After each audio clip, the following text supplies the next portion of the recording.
Chapter 5 Malkin Tower. Bone, blood, and familiar magic work for most witches, but the old way is not the only path to power. There is nothing wrong with tradition, but I am open-minded and flexible. I am Grimalkin. Please, please try again, I heard Thorn beg. She's still fighting, still strong. Grimalkin deserves another chance. I thought to stay awake, but eventually I lost consciousness again, falling into a darker, deeper slumber than I'd ever known before. Was this death? If so, Thorn was alone. How would she be able to keep the fiend's head out of the hands of his supporters? I had told her little of my alliance with Alice Dean, Tom Ward, and John Gregory. Would she understand that she needed to approach them directly and seek their help? I tried to call out to Thorn and tell her what must be done, but I was unable to speak. I was trapped, deep within my body, forced to endure the pain which was increasing all the time. I wasn't going to remain lying here in agony whilst my body slowly lost its grip on life. There was a way to escape it. I could float out of my body to meet my death. I had some skills in the art of shamanistic magic. Most Pendle witches are deeply conservative in their habits. At an early age, they are tested by their clan to determine what type of magic, blood or bone or familiar they have aptitude for. They would never think to range beyond these options. But I'm different.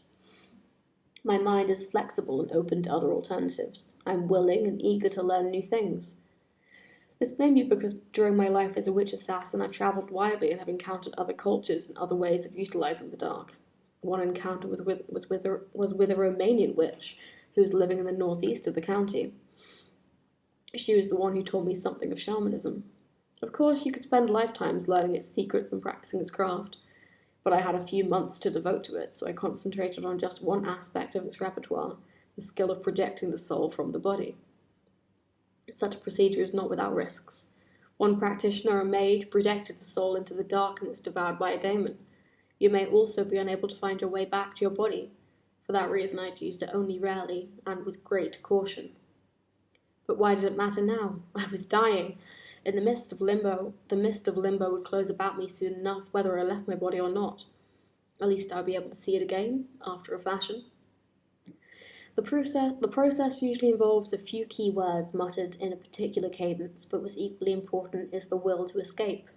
I had lost control of my body and couldn't even move my lips to speak a word because of the spell. And as it was, my will, driven by desperation, proved sufficient. Moments later, I was floating just a few feet above my bed, upon which my body lay. Thorn was sitting in a chair, her head in her hands, the leather sack within her reach. A candle flickered in the small table beside her. I looked down at my weary face, mouth open to suck in a shallow, rapid breath.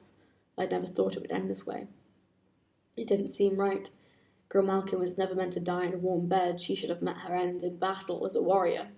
But on reflection, I realized I had. The Cretch had killed me. That scratch from its poison talon had been the moment of my defeat, the beginning of my death.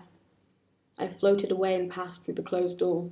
I was nothing more than a small glowing orb of light, invisible to most people. The strongest of witches and spooks might be able to glimpse me, but only in a very dark place. Even candlelight made me almost entirely invisible. However, I could see clearly even in the dark. Though only one colour was visible. Everything was a shade of green. All living things glowed, lit by the life force within them. The front room of Agnes's cottage was exactly as I remembered it. Cosy, clean, but cluttered. The walls were lined with shelves of books and rows of jars containing ointments, dried herbs, and withered roots. First and foremost, Agnes was a healer. She was sitting on a stool by the fire in the small front room, reading a book. I drifted closer and read the title on the spines, Antidotes to Deadly Poisons. So she had listened to Thorn and not given up on me yet. Even though my enemies had created the Cretch specifically designed to kill me, it did not necessarily mean that they had concocted a totally new poison. The creature itself would have used up much of their strength and resources, at great cost to them. It had been endowed with many means of which to kill me, and poison was just one. They may simply have selected one of the most deadly. If Agnes could determine which one it was, I might still have a chance. I floated on, passing through the wall of the cottage with ease. Ahead lay a long mass of Pendle Hill.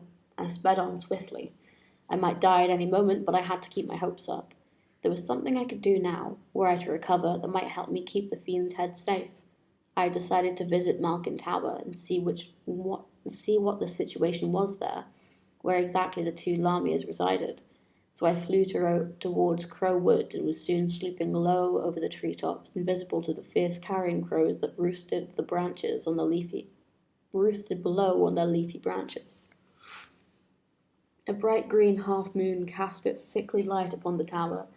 It was a grim fortification, surrounded by a moat, topped by battlements, and protected by a huge iron-studded door.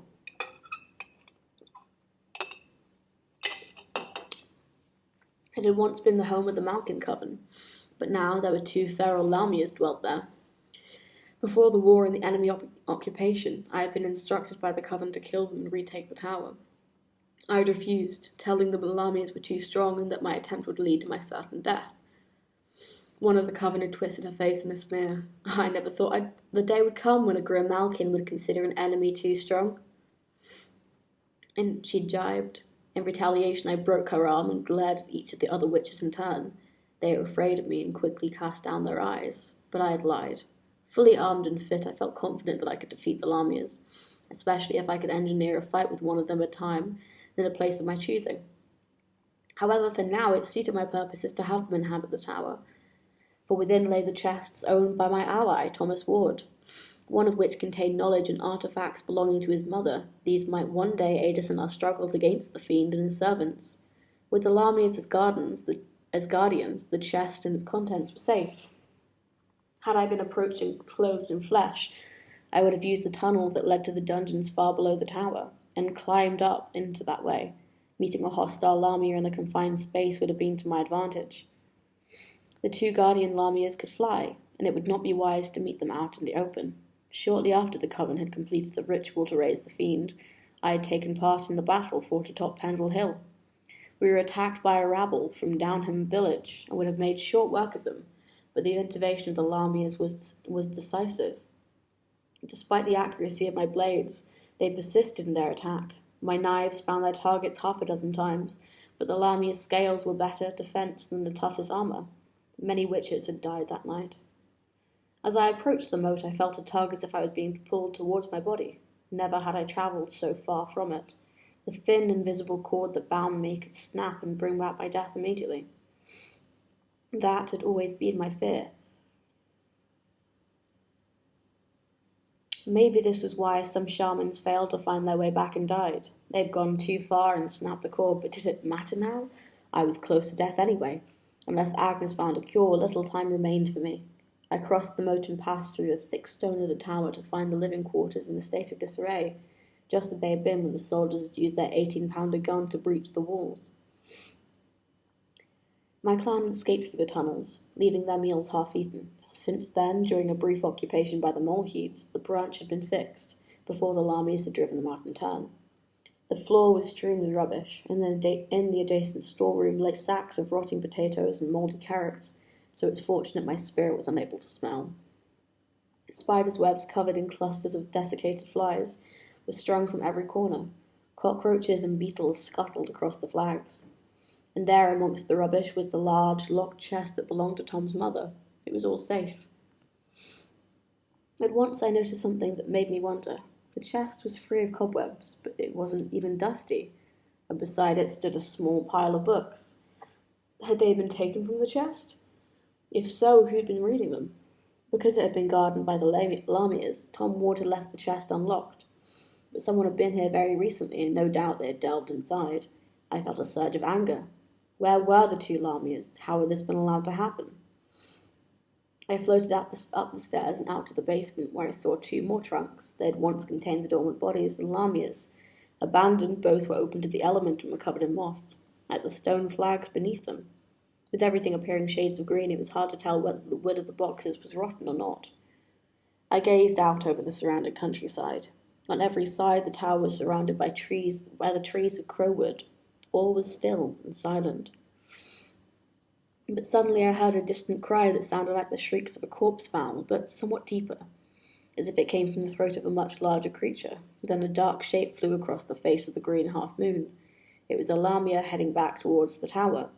She swooped towards me, 4 feathered wings, a black-scaled lower body, talons gripping something.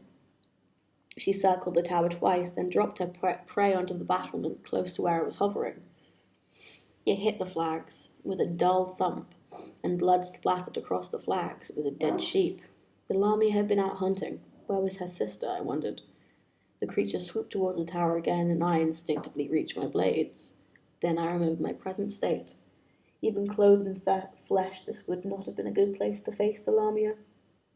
She landed on a trunk, curved talons gripping the wood, which was clearly not rotten.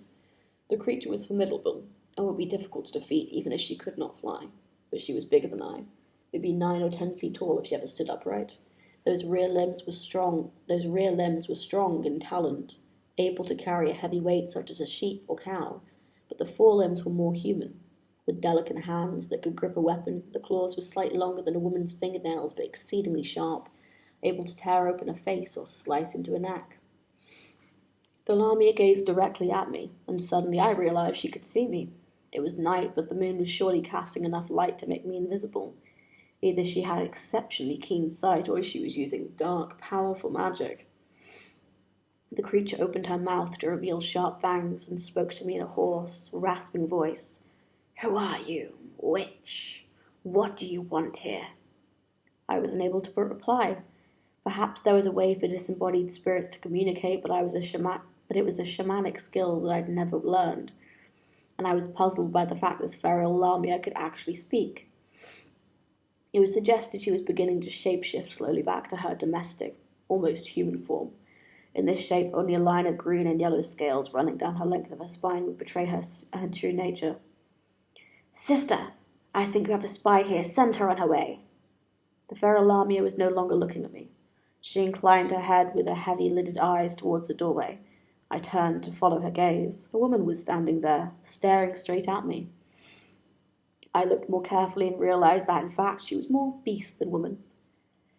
The other Lamia had already shapeshifted to a point where she had her arms and legs and stood upright. However, she was still a monstrous thing, and in some way to go before she completed the transformation. She breathed heavily, like a predator beast about to spring, and her arms were too long. The hands hung well below her knees. The face was savage, but there was intelligence in the eyes, and the high cheekbones showed the beginnings of beauty. She cried in one word, "Avant!" hurling it against me with palatable force. It was an old word from the old tongue, a spell. The alternative words for that dark spell are "be gone." She was driving me away, and in my spirit form I had no power to resist. I felt a tightening of the invisible cord that bound me to my dying body, and I was snatched backwards from the battlements. But not before I had seen something else. The other Lamia was holding a leather-bound book in her left hand. Was it something she'd taken from Tom's mother's trunk? Suddenly I was being dragged back over the trees of the Crow Wood. Everything became a blur, and with a thud I was in my body and felt pain again. I tried to open my eyes, but I was too weary. Then I heard another thud and realized it was a beating of my heart. It was a slow, ponderous beat, and it seemed to me that it was about to fail. Weary of keeping the blood coursing through my dying body. My life as a witch assassin was over, but I trained Thorn well. There was someone to take my place. I closed my eyes and fell into a deep darkness, accepting fate. It was over, and there was nothing more I could do about it. And that is the end of chapter 5.